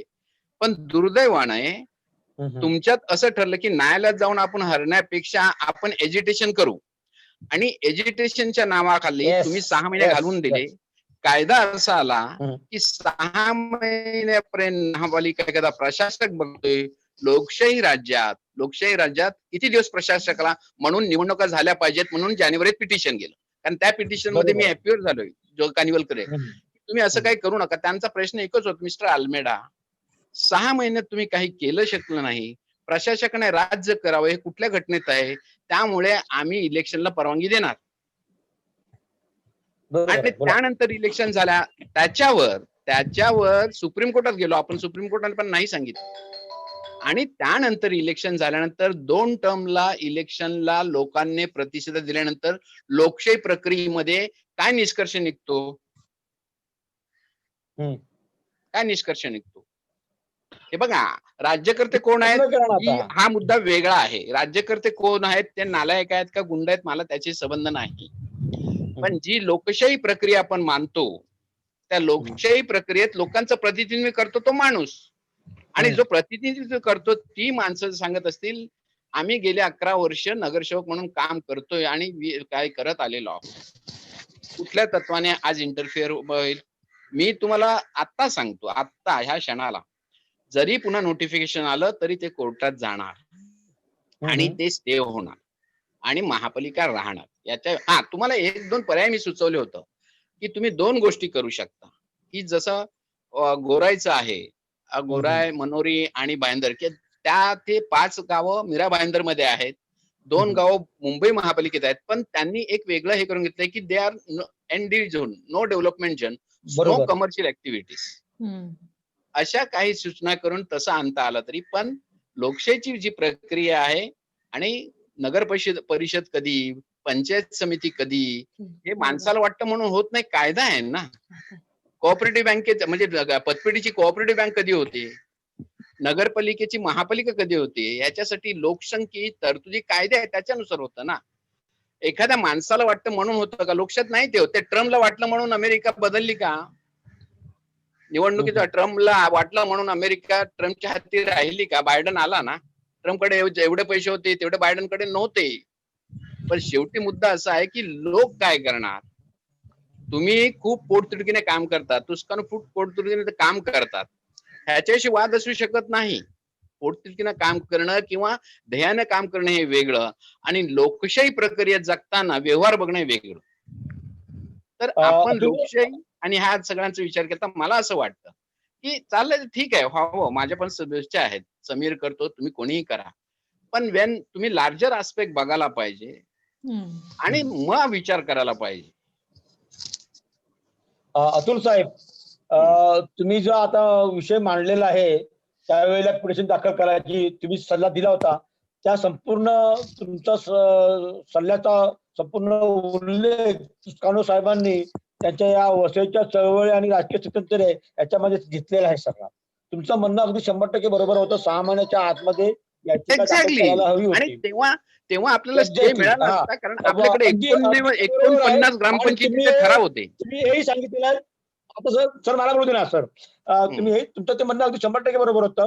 तुस्कानो साहेब सुद्धा त्याच मताचे होते, परंतु विवेक पंडितच्या आगमनानंतर आणि काही त्याच्यातले काही दुसऱ्या राजकीय नेत्यांच्या सहभागानंतर ठरलं की आपण आंदोलनच करायचं, हे नको, राजकीय प्रक्रिया येऊ नको. त्यानुसार ती प्रक्रिया झाली नाहीये. तुस्कानो साहेबांच्या मत आणि तुम्ही दिलेल्या सूचना केलेली सूचना, बाबूराव सावंत सूचना बाजूला पडली खरं आहे, आणि याचा संपूर्ण उल्लेख तुस्कानो साहेबांनी वसईच्या चळवळी आणि राजकीय स्वातंत्र्य या पुस्तकात त्यांनी घेतलेला आहे. आता तुम्ही म्हणता की दुसरा पर्याय तुम्ही सुचवलेला आहे. त्याही परवाच्या दिवशी मी तुमच्याकडे आलो होतो, तुम्ही मला ती सगळं सांगितलं. तो पर्याय सुद्धा आम्ही विचार करत आहोत. समजा गावं वगळलीच नाहीये किंवा वगळली तरी सुद्धा ही सगळी गावं जी आहेत, 29 गावं, ही इको सेन्सिटिव्ह झोन कसे राहतील आणि इथे कसंही यासाठी आम्ही जरूर आपण प्रयत्न करणार आहोत. तुमची मदत लागणारच आहे. पण तत्पूर्वी आता ही जी खेळ चालू आहे हा वेळकडूपणा ही आम्हाला माहिती आहे. 3 महिन्याचा अवधी मागितलेला आहे, न्यायालय सगळं करत आहे, परंतु कायद्याच्या मुद्द्यावर जे काही आहे आता आम्ही भांडतो आहोत. त्यावेळी वगळली जातील अशी मला तरी खात्री वाटते, कारण ज्या पद्धतीने विजय पाटील आणि जिमी सरकार पक्षामध्ये जाऊन त्यांच्या नेत्याशी भेट घेतात, उद्धव ठाकरे म्हणा किंवा दुसरीकडून नेते म्हणा, तर तसं ते काढून फडणवीसचं जे ऍफिड्यूट आहे ते कसं रद्दबाद होईल ते दुसऱ्या 2 दिवसात करत आहेत. त्याच्याविषयी मी अधिक बोलणार नाही, कारण काही गोष्टी गुप्त ठेवल्या पाहिजेत. परवा कालच आमची मीटिंग झालेली आहे, ते कसं करायचं ते आम्ही प्रयत्न करतोय. नाहीतर पुन्हा सुप्रीम कोर्टाचा, सर्वोच्च न्यायालयाचा मार्ग सुद्धा आहे. या सगळ्या गोष्टी आहेत. काही गोष्टी मी जाणीवपूर्वक येथे सांगत नाहीयेत, कारण त्याच्या पुन्हा समोरच्या माणसाला किंवा दुसऱ्या काही लोकांना त्याचा कृती करण्यासाठी संधी मिळेल म्हणून. तुम्ही ते काय बोलत, तुम्ही जो सल्ला दिला होता अगदी बरोबर तत्कालीन काळी, आणि त्याचा उल्लेख तुस्कानो साहेबांनी आपल्या पुस्तकात घेतलेला आहे. आणि आम्हाला माहिती आहे की तुम्ही आमचे मार्गदर्शक वेळोवेळी आम्हाला मदत करत असतात आणि यापुढे तुम्ही आम्हाला मदत करत राहणार याची आम्हाला खात्री देखील आहे. आभारी आहे. Very good. जॉन साहेबांनी खूप चांगल्या प्रकारे आपल्या नाही. या गाव वगळण्याच्या जॉनच्या प्रक्रियेवर कामाविषयी जॉनला सल्यूट केलं पाहिजे, कारण तो मनवेल तुस्कानपेक्षाही पुढे जाऊन काम करतो. नाही, ते एक टीम वर्क आहे. आणि अतुल अल्मेडानी आता जी सूचना केली त्या सूचनेप्रमाणे आपल्याला जर समजा गावं वगळली गेली नाहीत तर ह्या गावांना विशेष अधिकार मिळावेत म्हणून नो देखील डेव्हलपमेंट झोन. दुसऱ्या बाजूने आपण बी प्लॅन तयार ठेवला पाहिजे असं मला वाटतं. आज जॉन परेरा साहेब इथे येऊन त्यांनी खूप वेळ दिला आणि चांगल्या प्रकारे मार्गदर्शन केलं. अजूनही कोणाला काही प्रश्न विचारायचे असतील तर विचारायला हरकत नाही. आता आपण शेवटी 1-2 प्रश्न घेऊ आणि आपली मीटिंग. आल्मेडा सर मी तुम्हाला एवढंच सांगू इच्छितो की तुस्कानो साहेबांनी हे जे पुस्तक लिहिलेलं आहे राजवंशाच्या चळवळ आणि राजकीय स्थिती, त्यामध्ये सगळा उहापोह याच्यामध्ये आहे सगळा. आपण हे पुस्तक घ्यावं, विकत घ्यावं. 100 रुपये या पुस्तकाची किंमत आहे, फक्त विकत घ्यावं. कोणाला पुस्तक हवं असेल माझ्याशी संपर्क साधा, मी आणून देईन. कोणाला असं हवं असेल तरीही मी आणून देईन, कारण पुस्तक वाचल्यानंतर बऱ्याचशा लोकांच्या शंका त्याच्यातून दूर होतील आणि नक्की कुठे माशी शिंकली गेली, काय झालं गेलं, कसं राजकारण खेळलं गेलं, कसं स्थितींतर घडलं. येस, तुमचा आवाज कट झालाय तुमचा.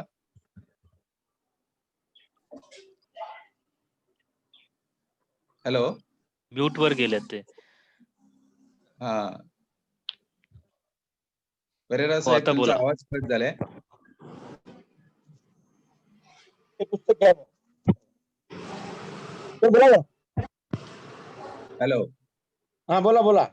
आता आपले विल्यम फर्नांडिस साहेब आलेत, त्यांना काही विचारायचं आहे, बोला.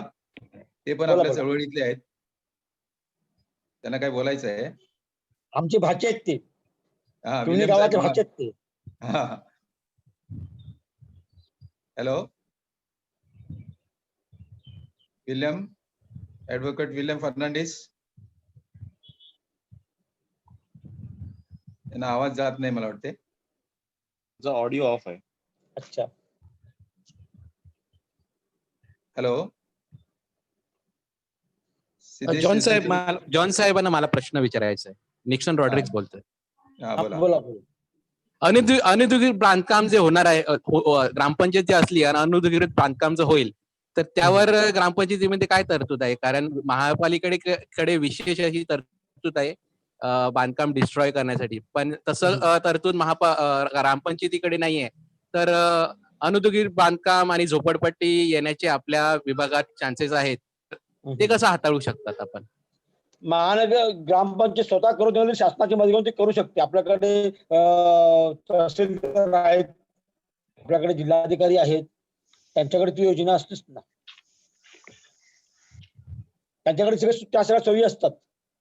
ग्रामपंचायत आहेत म्हणून अनधिकृत बांधकाम भाग नाहीये कुठली. मी तुम्हाला सांगितलं की जर परांजपे नगरच्या बाबतीमध्ये जे काम झालं होतं ते आम्ही रोखलंच होतं ना शेवटी ग्रामपंचायत असताना. त्याची इच्छाशक्ती पाहिजे लोकप्रतिनिधीची, महत्वाचं आहे. बरोबर आहे, कारण बघा ह्याचं थांबवलं होतं ना परांजपेचं सगळं. सेकंड बेस थांबवलं ना जॉन साहेब. बऱ्याच वेळेला हा प्रॉब्लेम येतो. आता तुस्कानो साहेबांनी परांजपेचं थांबवलं. ते एक मोठे बिल्डर होते आणि ते आपल्यापैकी नव्हते, आपल्या जवळचे नव्हते. म्हणजे त्यांच्या विरुद्ध ऍक्शन घेणं तेवढं कठीण नव्हतं. जरी ते मोठे असले तरी ते सुप्रीम कोर्टापर्यंत तुस्कानो साहेब गेले. परंतु परिस्थिती अशी असते, काही वेळेला आपल्यापैकी आपल्या गावातले लोक आणि असं अधिकृत कामं करतात आणि त्यावेळेला त्यांना हटवणं हे फार कठीण होतं, कारण तिथे आपले लागेबांधे असतात आणि असे आपल्याच गावातून कोफरा ग्रामपंचायतीमध्ये असं कुठे कामं झाले नाही आहेत. जी काही कामं अशी कोफरा ग्रामपंचायतीमध्ये अशी नाही झाली कामं, तत्कालीन काहीतरी नाही झाली. परांजपे बिल्डरांचं मोठं काम होतं, परंतु आपल्याकडे अशी छोटी छोटी कामं असतात. मी फक्त परांजपे बिल्डरचा उल्लेख नाही करत. तत्कालीन काळी बाकीच्या ग्रामपंचायत ठिकाणचं मला माहिती नाही पूर्णपणे, का तेवढा माझा अभ्यास नाहीये. परंतु तुस्कानो साहेब असताना कोफरा ग्रामपंचायतीमध्ये बाकी कुठलं अनधिकृत बांधकाम झालं. आपली जी स्थानिक भूमिपुत्र जो घर बांधतो ते शासनाच्या नियमानुसार अनधिकृत ठरतं, कारण ते आपण तत्कालीनची प्राधिकरण जी आहे सिडकोची परवानगी घेतली नाही म्हणून. पण ग्रामपंचायतीने दिलेल्या परवानगीनुसार ते अधिकृत आहे. तर तेवढा भाग वगळता बाकी कुठल्या अशा निवासी पद्धतीने बांधकाम करण्याची गोष्ट या कोपरा ग्रामपंचायतीमध्ये नंतर तुस्कानो साहेबांच्या कारकिर्दीत तर घडलेलं नाहीये. मी मगाशीच सांगितलेलं की आपण लोकप्रतिनिधी कोण निवडून देतो तेही अवलंबून आहे त्याच्यावरती. जर आणि दुसऱ्या बाजूला आगाशिराई बांधकामं झाली, दुसऱ्या बाजूला बोळींला झाली, या काला कारण काय कारण तिथले लोकप्रतिनिधी त्या विचारांचे नव्हते. तर ह्या सगळ्या गोष्टी आहेत. ग्रामपंचायतीला अधिकार असतात, ते वापरत नाहीयेत. अनधिकृत बांधकाम रोखण्याचे ग्रामपंचायत अधिकार असतात. काही ठिकाणी लागेबांधे असतात, परंतु लागेबांधे सुद्धा कसे आहेत तेही बघितले पाहिजे. लागेबांधे काय नाही अशी माणसं सत्य असावी का हे पण पाहावं. हे सगळे मुद्दे आहेत. हे सगळे मुद्दे नाही असलेला भाग नाहीये. थोडंफार होणारच आहे, मी असं नाही म्हणणार नाहीये. परंतु शेवटी मी मागाशी सांगितलं तुम्हाला की आपण कुठल्या प्रकारचे लोकप्रतिनिधी निवडून देतो त्याच्यावरती बरंच अवलंबून आहे. काही कायदे कानून काही सगळं असलं तरी सुद्धा हे सगळं महत्वाचं आहे. सगळं महत्वाचं आहे. विल्यम फर्नांडिस सरांना बोलायचं आहे, त्यांनी हात वर केलाय तर काय त्यांचा आवाज येत का नाही? त्यांचा म्यूट आहे, म्यूट. सिद्धेश जरा त्यांना मेसेज द्या. विल्यमजी तुम्ही माईक अनम्यूट करा ना. ओके. हा हा, आता येतो आवाज? येस. येतो. विल्यम साहेब नमस्कार. नमस्कार नमस्कार. थोडा उशिरा जॉईन झालो. हा, परंतु म्हणजे आता मला चर्चा माहिती नाही, परंतु गावं वगळणं ही काळाची गरज आहे, ही सातत्याने माझी भूमिका आहे. आणि अनेक विषय मग निघतील ते आता थोडंसं मी जॉन परेरा साहेबांचं ऐकत होतो की ग्रामपंचायत झाली तर अनधिकृत बांधकाम फोपावेल का वगैरे. तर महानगरपालिका क्षेत्रामध्ये सुद्धा प्रचंड प्रमाणात अनधिकृत बांधकाम फोपावलेलं आहेच. आणि तिकडे सक्षम प्राधिकरण आहे, त्यांच्याकडे पूर्णपणे MRTP कायदा पूर्णपणे इन्फोर्स करण्याची मशिनरी आहे. आणि तिथे ग्राउंड प्लस 4-5ची इमारती इलिगली झालेल्या आहेत. ग्रामपंचायत एरियामध्ये थोडं बहुत इलिगल काम होणारच आहे, नाही होणार कारण आपली स्वतःचीच घरं इलिगल आहे. परंतु झाली तरी ती केवढी होतील? ग्राउंड प्लस 1 किंवा 2ची, आणि ती पण बहुतेक रेसिडेंटची खाजगी होतील. फार मल्टीपर्पज अशी काही होणार नाहीत. फार मल्टीपर्पज अशा काही इमारती बांधल्या जाणार नाहीत, कारण तेवढा गावकऱ्यांचं त्याच्यावर वचक राहील. आणि ग्रामपंचायतीच्या माध्यमातून हळूहळू कदाचित थोडी नगरपंचायत किंवा नगर परिषद पण करता येईल, की जी स्थानिकाचीच राहील. आणि माझं असं म्हणणं की भौगोलिकच भेद आहे आपला खाजणपट्टा आणि आपला किनारपट्टा. तर याच्यामुळे ती भौगोलिक आपल्याला स्वायत्तता मिळणं गरजेचं आहे. Very good, very good. छान. चला, विल्यम सरांनी शेवटी समारोपाचे काही 2 शब्द बोलले. Thank you very much. या पुस्तकाचं बघा जरा, प्रसार कसा होईल बघा जरा या पुस्तकाचा. आपली नेहमी रेग्युलर मीटिंग कधी होणार आहे? रेग्युलर मीटिंग सध्या आपण झूमवरच असतो. अजून ते लॉकडाऊनचं क्लिअर झाल्याशिवाय आता आमच्यासारखे सिनियर सिटीजन वगैरे आहेत ते बाहेर पडायची तयारी नसते. त्यामुळे शक्यतो आपण अशा झूमवरच येतो. पुढच्या वेळी अवश्य या.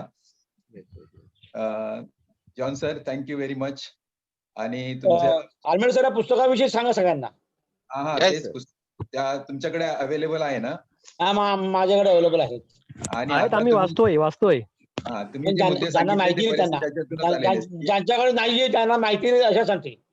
आम्ही ते पण वाचतो, त्याच्या जोडीला नाही मी एकटा ते पण वाचतो. सगळेच वाचलं पाहिजे. कारण फादर डेडिब्रिटो चळवळीविषयी वेगळं सांगता, तुमचं पण वेगळं असं, आम्हाला थोडी तुलना करावी लागते. नक्कीच केली पाहिजे, नक्कीच. हे मी दोन्ही पुस्तकं तुम्ही वाचा आणि तुम्ही ते परिसंवाद ठेवा याच्यावरती. Yes yes. हो हो. होणं गरजेचं आहे. मग कोण खरं कोण खोटं होईल. फ्रान्सिस सर, मला एक आता जॉन परेरा मुद्द्याकडे आलेले आहेत. तर ही लढाई जी आपली हरितवसईची आहे ही काही अंशी आपल्या नेत्यामुळेही आपण पडझड झालेली आहेत.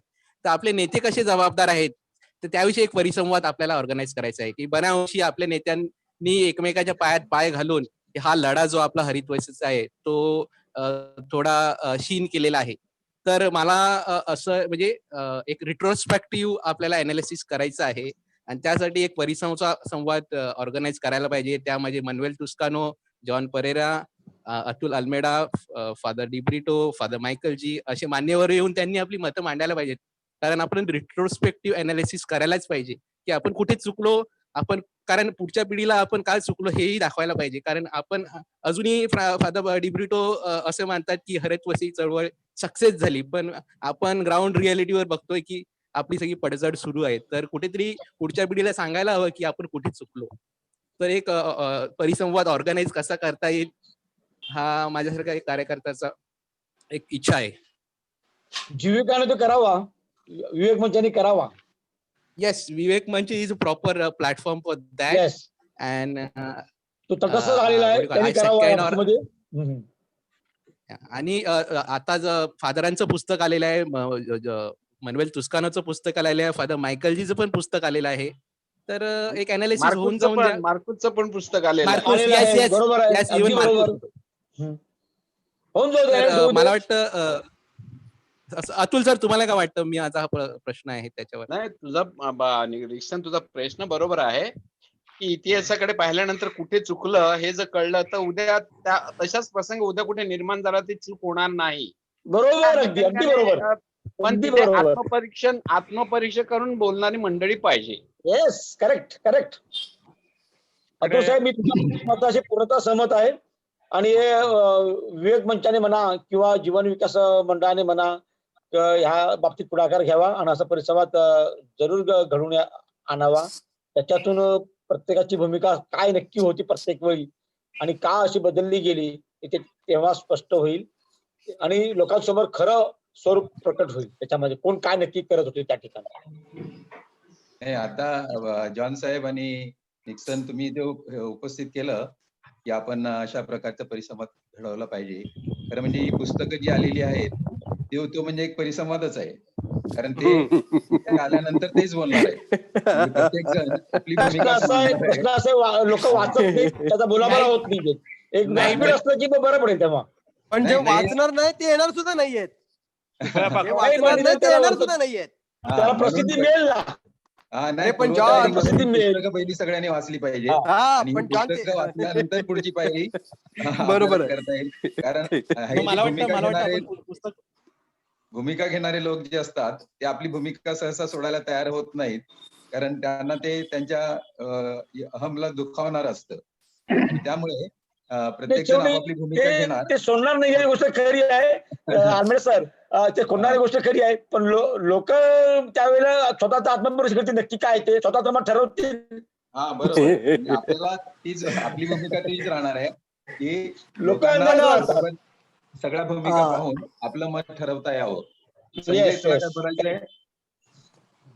सर, निस्वार्थी भूमिका सोडलीच पाहिजे, नाही निस्वार्थीच राहिलं पाहिजे, तरच ते पर्याय आहे पुढे जाऊन. जो बोलेल, जो करेल तोच, जो फक्त बोलणार काय करणार नाही त्याला काय जमणार नाही असं मला म्हणायचं आहे. त्यामुळे जॉन साहेब बोलतात आणि अतुल साहेब म्हणतात ते बरोबर आहे की ते कायद्याच्या दृष्टिकोनाने बोलतात आणि जॉन साहेब प्रॅक्टिकल दृष्टिकोनातून बोलतात. तो थोडा फरक राहणारच. बोला सर. अल्मेडा सर, संजय बोलतो. नाही, मुद्दा असा आहे, मी आता शेवट जो चाललाय आपला ह्या आजच्या चर्चेचा, आज संपूर्ण चर्चा जवळजवळ ऐकत होतो. अतिशय चांगलं विश्लेषण जॉन साहेबांनी, अतुल साहेबांनी पण खूप परखडपणे त्यांचं मत जे काय त्यावेळेचं होतं ते मांडलं. पण आता जो काही मुद्दा, अशी चर्चा व्हायला पाहिजे असं आपण म्हणतो. आता एवढ्या लोकांनी पुस्तकं लिहिली, सगळी बुद्धिवादी मंडळी, ही विचारी मंडळी, आणि प्रत्येक जण खरं आपलं खरं आहे म्हणून प्रत्येकाने हा सगळा चळवळीचा इतिहास लिहिला. बरोबर. आता ह्याचा आपण म्हणतो की ह्याच्यावर काहीतरी परत चर्चा व्हायला पाहिजे. पण जर सगळेच जण खरं असतील तर मग खोटं कोण आणि त्या चर्चेतनं निष्पन्न तरी काय होणार आहे? प्रत्येक जण आपला हेका आणि हे जे समाजाचा जो काय ऱ्हास होत चाललेला आहे ना, तो असा हा सगळ्या बुद्धिवादी आणि हेकेखोर लोकांमुळे होत चाललेला, असं माझं थोडंसं, आय एम सॉरी टू से दिस, कदाचित थोडंसं अतिस्पष्ट होईल. परंतु प्रत्येक जण आपलं मत असं ठामपणे म्हणतो की आमच्या पुस्तकामध्ये दिलंय, आम्ही जो इतिहास दिलाय तोच सगळा खरा आहे. आणि त्यामुळे बघा ना, हा चळवळीचा ऱ्हास आणि हे सगळं समाजाचं जे काही नुकसान झालंय असं, आणि हा इतिहास आहे. तो ह्यापेक्षा मला वाटतं ना की ह्या बुद्धिवादी मंडळीने अशा प्रकारचे नुसते संवाद करण्यापेक्षा ज्या त्यांच्या भूमिका आहेत त्या भूमिका विस्तृतपणे म्हणजे लोकाभिमुख कशा असतील त्याकरता जर थोडंसं काही योगदान देण्याचा प्रयत्न केला तर ते जास्त हे होईल ना. चर्चेतनं काय निष्पन्न होणार आहे? आलमेडे सर, संजय साहेबांनी सूचना जी केलेली आहे. हॅलो, आलमेडे सर, संजय साहेबांनी सूचना केलेली आहे, त्या अनुषंगाने मी बोलू इच्छितो की या आपल्या वशेच्या चळवळीच्या संदर्भात सगळ्या बुद्धिवाद्याशी म्हणा, सगळ्या नेत्याशी म्हणा, परिचित असलेले पत्रकार निखिल वागळे त्यांच्या अध्यक्षतेखाली जर आपण हा पत्रकार परिषद संवाद लावला गेला तर ते कुठेही कोणाला काय म्हणतात त्याला झुकते माप देणार नाहीये आणि ते त्यांचं अध्यक्ष भाषणामध्ये नक्की त्याचा आढावा घेतील आणि ते आपण प्रमाण मानूया. होऊन जाऊ दे एकदा हा शो व्हायलाच पाहिजे. आणि मला खात्री आहे निखिल वागळे जर अध्यक्ष म्हणून त्या ठिकाणी जेव्हा असतील, निखिल वागळे त्या ठिकाणी असतील तर मी म्हणतो हजारोच्या संख्येने लोक त्या सभेला येतील. जॉन साहेब, निष्पन्न काय होणार? माझं म्हणणं आपण सगळेजण एक एक पाऊल मागे जाऊया ना लांब उडी घेण्याकरता एकत्रितपणे. नक्कीच गेलं पाहिजे. लोकांना खरं स्वरूप आम्ही एक नाही, मी 10 पाऊल मागे यायला तयार आहे. लोकांना आम्ही एक नाही 10 पाऊल मागे यायला तयार आहे. मी अजून कार्यकर्ताच आहे, मी अजून नेता झालेलो नाहीये. मला त्याच्याविषयी मला काय जायचं नाहीये. आमच्यासारख्या कार्यकर्त्यांमध्ये थोडस नैराश्य आहे. अशामुळे नैराश्य आहे की लोकांना सगळं खरं माहिती आहे, परंतु खऱ्याच्या बाजूनं आणि खोट्याच्या बाजूनं कसं काय भूमिका घ्यायची हे लोक पण आता सगळे कन्फ्युज झालेले आहेत त्या चळवळींच्या ह्याच्यामध्ये.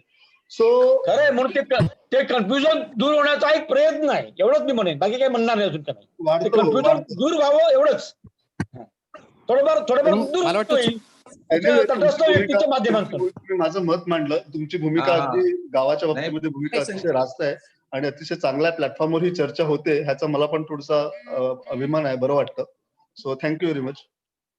संजय, चांगली गोष्ट आहे की आपली एक सर्वसामान्य लोकांची काय भूमिका असते ती समोर आणली. विल्यम, तुम्हाला काय बोलायचं आहे का? फक्त बोलायचं होतं की आपण असं म्हणतोय की हरित वसईची चळवळ अपयशी ठरली, हे मला मान्य नाही. पहिलं, हरित वसईची चळवळ यशस्वी झालेली आहे. एखादी चळवळ किती वर्ष चालावी? 100 वर्ष. There I agree with William, only degree differs.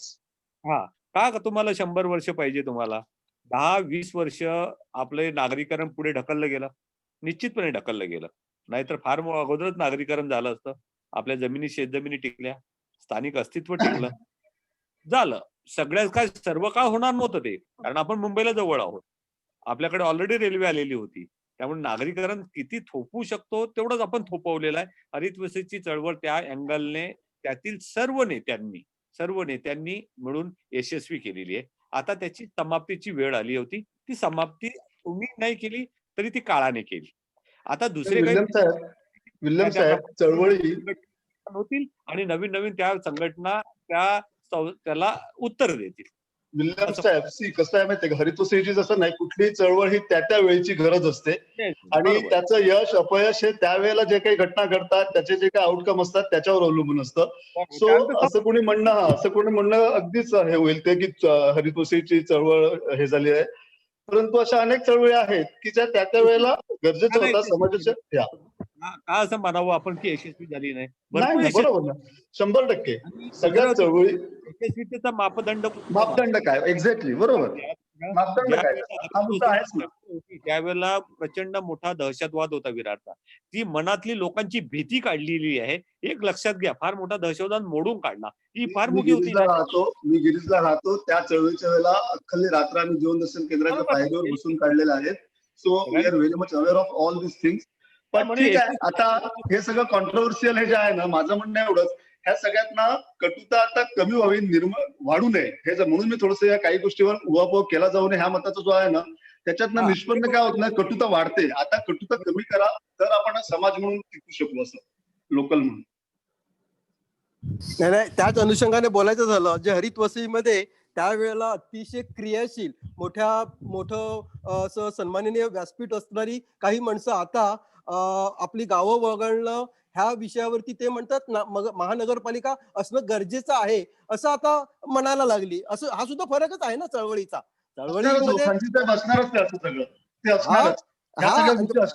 Exactly, मला ते सांगायचंय. म्हणजे फरक पडतो आणि फरक पडला पाहिजे. थोडस 20 वर्ष अगोदर ग्रामपंचायत गरजेची होती. आता तुम्ही म्हणालात त्याप्रमाणे परिस्थितीनुसार कदाचित उद्या भुईगावला महानगरपालिका पाहिजे असं मी सुद्धा उद्या 5 वर्षांनी म्हणेन, कारण ती गरज आहे. असं जशी काळाची गरज असेल त्याप्रमाणे काही लोक सरड्याप्रमाणे जे बदलतात ना, त्यांचं जरा वाईट वाटतं. सरड्याप्रमाणे जे रंग बदलतात ना, की ते राहणार कुठे शहरात आणि गोष्टी गावातल्या करणार, त्यांच्याविषयी वाईट वाटतं, दुसरं काय नाही. ठीक आहे. हॅलो. सांगता करूया. हा, आता आपण आपल्या नाही तर वाढत जाईल. कारण सगळे आपण पण बुद्धिवादी जाऊ. हा, म्हणजे पुढे analysis. या निमित्ताने आपण एकत्र आलो आहोत ही महत्वाची गोष्ट आहे. आणि अशाच प्रकारे सगळे नेते जे आहेत ते आपले एकत्र येतील, एकत्र विचार करतील.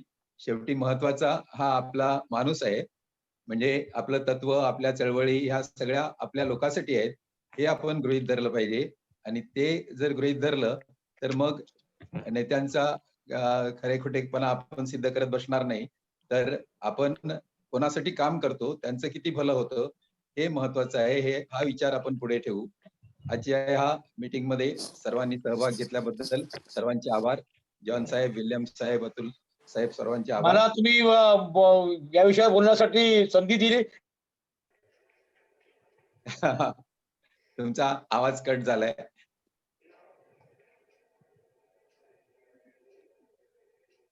मला तुम्ही या विषयावर बोलण्यासाठी संधी दिली याबद्दल मी तुमचे जाहीर आभार मानतो. हा, तुम्ही एवढा परिश्रम घेऊन सगळी विस्तृतपणे मांडणी केली आणि प्रत्यक्ष चळवळीत काम करत असल्यामुळे तुम्ही ते जास्त अचूकपणे सांगितलं आणि त्यामुळे आमचं सर्वांचं प्रबोधन झालं. त्याबद्दल पुन्हा एकदा तुमचे आभार. पुन्हा पुढच्या मीटिंगला सर्वांनी सहभाग घेऊया. Thank you very much. Thank you. Okay.